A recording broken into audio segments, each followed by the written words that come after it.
Hello, I'm Carrie Cordy, and it is Sunday, November 12th, 2017. Um, Today I'm going to be doing something different, as you'll see with the title. I'm going to title this My Theory of Exponential Growth. And exponential growth is a doubling of whatever increment you're measuring over whatever increment of time you're measuring. Anyway, that's the basic.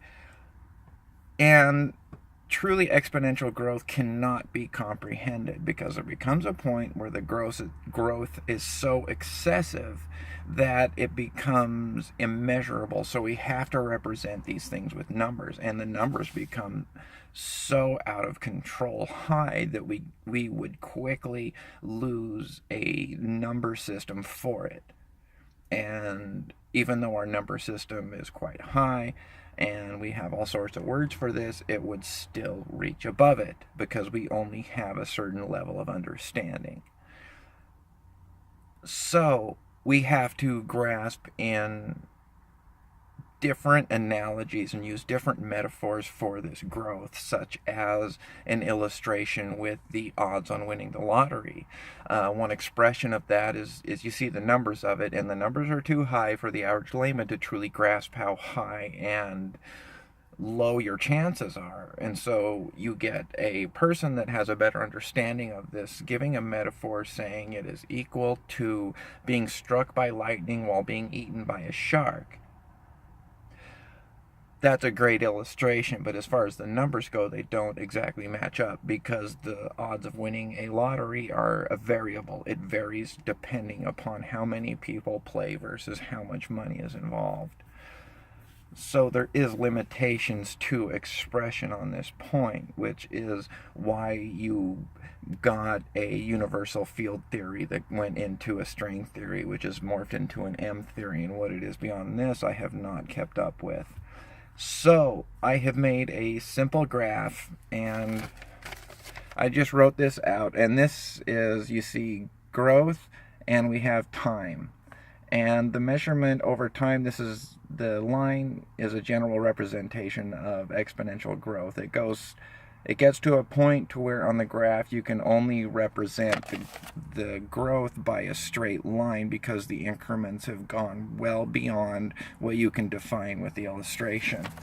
And it occurred to me this morning that what it does, the reason why we can't comprehend exponential growth is I believe it bends back upon itself.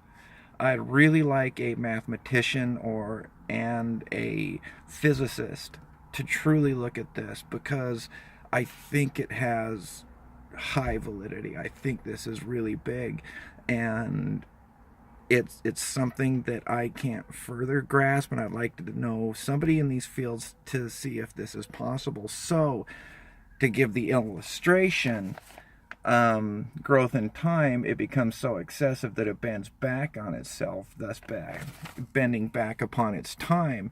And if you mirror this illustration, it would become a circle. And that goes into the elements. Because our measuring system has limitations, everything in this life has a beginning and an ending.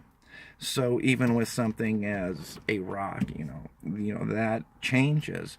And also such things as the ozone layer, or with chemical reactions, you get a compound that changes. And I propose that there are elemental deaths or elemental extinctions, and even goes on to the molecular level. Energy is finite. We have, anyway, what this gets to is there is a shelf life of matter. And so I think you could get a molecule that dies.